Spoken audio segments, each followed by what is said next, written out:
I trust Lane Kiffin. He's not only great at tweeting, he whines a lot about the playoff, which we know, but guy can coach. Lane's an excellent coach. He's one of the best coaches in America. I think that people love to hate on Lane, but everywhere he's been, he's done an excellent job. He's grown. He's matured. I find him to be hilarious on Twitter. I will not accept that we're all just Lane Kiffin haters. I will not accept that Lane Kiffin is actually a really great football coach. Just a lot of things haven't gone his way. And I refuse to accept that Lane Kiffin is not still just the same boisterous for no reason coach that he's always been. Lane Kiffin against the top 25 has a 31 win percentage. He's literally in the collegiate ranks as a head football coach, never won a national championship. He's got a 5-4 bowl record. Oh, and by the way, it didn't work out with the Raiders either. What was he, 5-15 while he was there? Explain to us where we're all just hating on Lane for no reason. He goes out and he tweets about how the SEC is this and the SEC is that, which, look, anybody in their right mind, they're going to go, he's just sticking up for his conference, which honestly, at the end of the day, I really don't have a problem with. I don't agree with a lot of the stuff that he says, but I have a problem with the action in and of itself. But from the very beginning of the season last year, we were all able to watch and recognize, obviously, except for ESPN and a couple of other networks that obviously have their hand in the pot. We were able to see this conference is not what it's been. We didn't think that an SEC team was going to be a national champion. And we were all correct in that assessment. I've been of the mind forever that, number one, we need to get rid of the voting system. We need to have a true playoff system in place with rules instead of voting. But number two, if we are going to do that system, then there's literally no reason to have a team voted for anything before week 8. And before week 8, I mean before the 8th week is over. And the reason for that is, sure, you've got your teams like, a Notre Dame or an Alabama or some of these others, obviously Texas, Ohio State. Some of them do go out and they play what is perceived to be potentially other big dogs later on down the season. But that's not the way that we view it. We view it as, okay, great. Ohio State's ranked number 4 per se. Texas is ranked number 5 per se going into that football game. At week 2, we don't know what that win or loss is going to look like for either one of those teams at that point.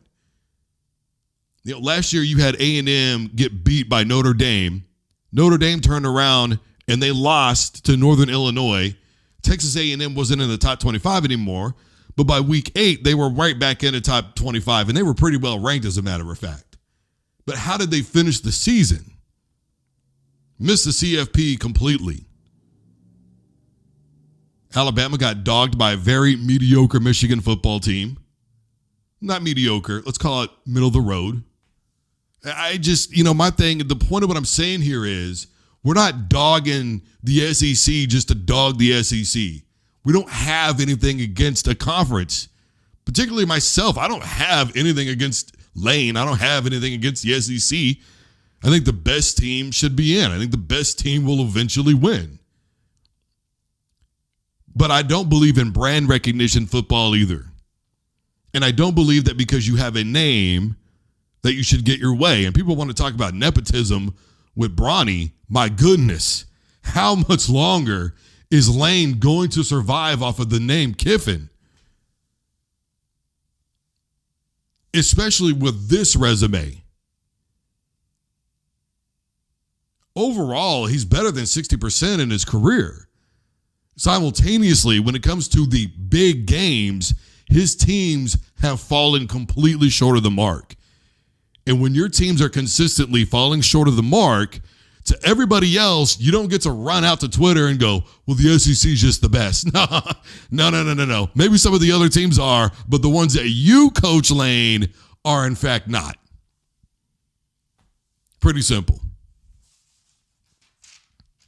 So the Manning and Brady debate continues to rear its ugly head. And normally I stay away from stuff like this, but I've always said that when it comes to anything, you always get three. One for sure, two probably, three is where the buck stops. And by that, I mean when you're discussing players that are overrated or in GOAT conversation, whatever the case may be. Some people are going to tell you Michael Jordan was overrated. Okay, great. That's your one. What's your two and what's your three? For me, it's Peyton Manning.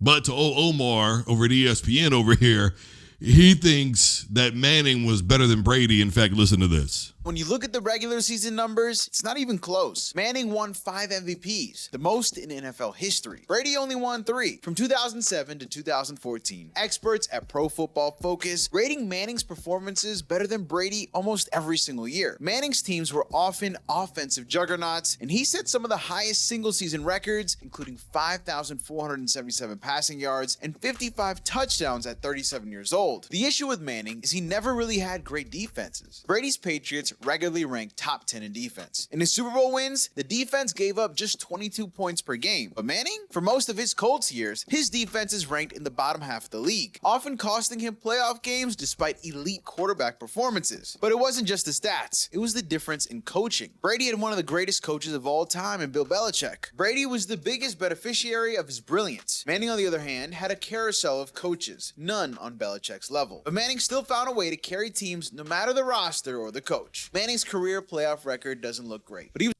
All right, look, compelling arguments, but there's just too many flaws with it. Number one, I think a good majority of people who know football would tell you that we will take Tony Dungy over Bill Belichick any day of the week. And everybody knows two things. Number one, Bill Belichick is literally 83 and 104 without Tom Brady. Number two, he's a great defensive mind, but Brady saved him. Again, if we review the actual tape, then we can go back to when New England really wasn't that good of a football team. They were horrible the first year that Bill Belichick was there. The second year, they were not looking any better. Drew Bledsoe went down, and we know the rest. Now, those are just cold, hard facts, whether anybody likes to admit to those or not. The final piece of the puzzle here is without Manning, Tony Dungy actually had a winning record. And the other piece of the puzzle here is if we look at Manning, we're not going to sit around and pretend like Manning had elite quarterback play in all those games and it was the defense that was costing them. It certainly wasn't the defense when he went 19 out of 42 against Tennessee and they lost that game. 19-16, by the way. It certainly wasn't the defense the next season when he went 14 out of 31 for 2 picks. Yeah, just elite ball play from Peyton Manning. What about the game against New England where he had 4 interceptions and they lost that game 24-14? A lot of times Manning would get into the playoffs and he would absolutely choke it away. And it wasn't like Manning wasn't surrounded by talent. He had Marvin Harrison, Reggie Wayne, Joseph Adai, Edgerrin James, Clark. Come on, man. Hall of Fame offensive lineman on defense, Bobby Sanders, Dwight Freeney. Stop it. Games that they lost 17-16. Are you kidding me? And by the way, they got obliterated by the Jets. They got obliterated by the Seahawks when he was in Denver. What do you mean elite quarterback play? I mean, he would skate by in games like where they beat Kansas City in the playoffs, but he had, 3 interceptions in that game? In fact, Manning, in 27 career playoff games, has 36 turnovers, 25 picks, and 11 fumbles. 36. Elite ball play in the playoffs. When he was in Denver, everybody knows by now. It's not even, you can't even debate it anymore because too many people have just run right through the idea that that was Peyton Manning's team. It wasn't. That team belonged to Von Miller in that defense. Peyton didn't even throw for 150 yards in that game, had a couple of turnovers, and they still beat Carolina. Why? The defense.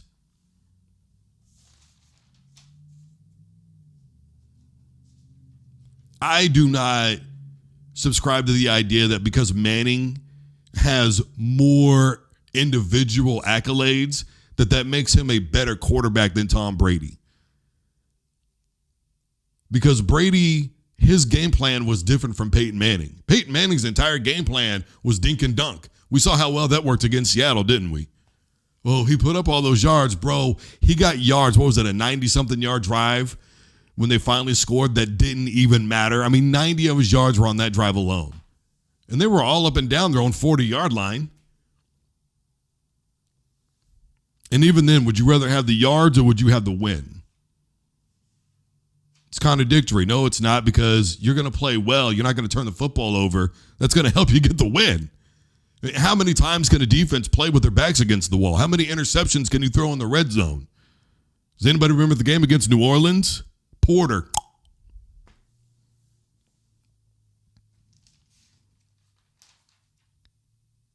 Brady's game plan was take what the defense gives him. I'm reading you. I'm dissecting you. I already know what, to me, the primary option is. The play says that it's this. I'm looking at the defense and seeing this. All the look-offs, everything. That was Brady's game. Brady is the better quarterback. And we know this because of how often he's been there. Before anybody goes, well, he's got a 3-1 record against Brady in the AFC Championship game. That's fine. He's also 6-13 against New England while Brady was there. He also had more one-and-dones than anybody in the history of the NFL. Stop it. He would get to the playoffs, and then he would need a succession of things to happen in order for them to win a football game. Because Peyton Manning, whenever he had to play against a real defense, would get smoked.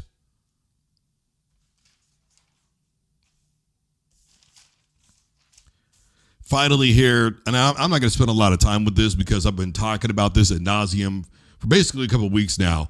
Obviously, the White House thing has been not a couple of weeks old, but since the 4th of July got announced, and before that, the whole thing with Jon-Jones and all that, my question is, can we really trust the UFC at this point, and can we trust Dana White? I said from the beginning that when they merged with the WWE that it was going to be a problem because everybody knows the WWE is scripted. Now, look, I'm not bashing the WWE itself. I'm a huge wrestling fan. Stone Cold Steve Austin is the GOAT, argue with a wall. I've been watching wrestling since I was like 6 years old. Now, I haven't really watched a lot in probably the last 10 years or so. Every now and again, I'll kind of catch up with what's going on. You know how that goes, but not really, right?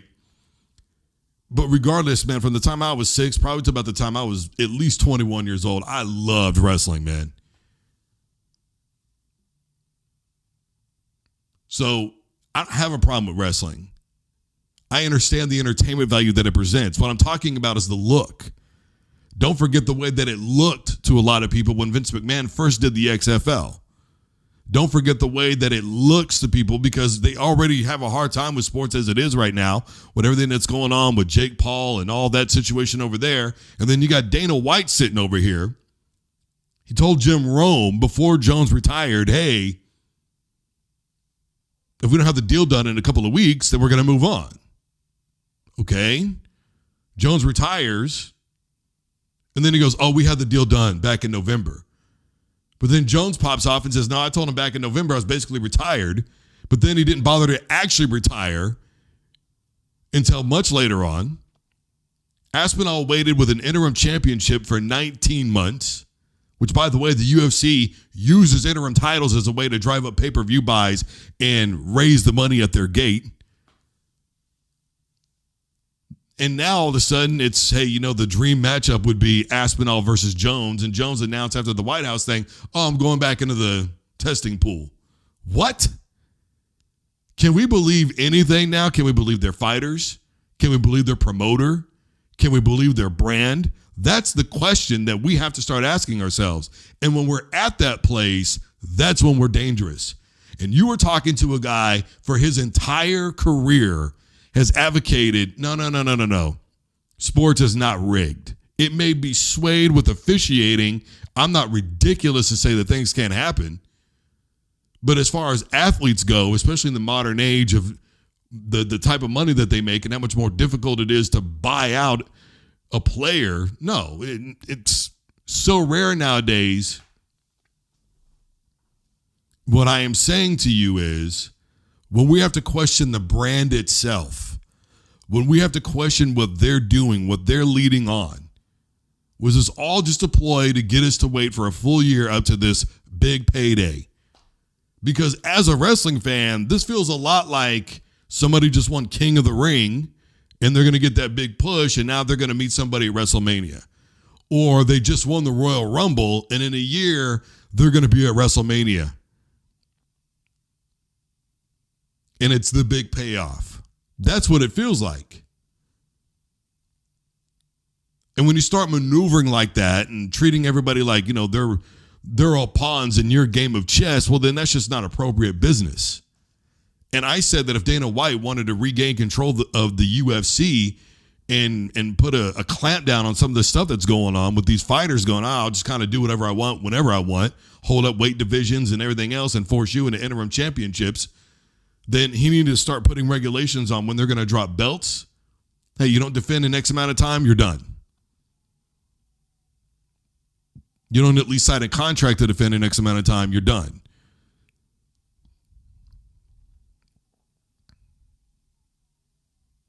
And the other thing is, no more interim championships. No, we're not doing that. We're not having guys waiting. You're a champion or you're not. You're defending a real belt or you're not. And that's it. Nope. Instead, what are we getting? Tom-Aspinall got handed a belt because he was the interim champion. Jones retires. By default, he becomes champion. Now he's going to defend that belt after we've already had to wait 19 months for that. So we're going to wait another 12 months. 31 months for that fight is what we're all supposed to wait because the UFC says, wait. I'm good. I'm really good on that, as a matter of fact. All right, everybody, I am Drew Duncan. Facebook, Twitter, and Instagram is all at Drew Duncan Radio. I am wherever you are listening to broadcast. Take a device to play the Drew Duncan Sports Show, YouTube, and TikTok, the RL. The real Drew Duncan is what that is. Everybody stay safe, take care of yourselves, and have a wonderful rest of your night and or day.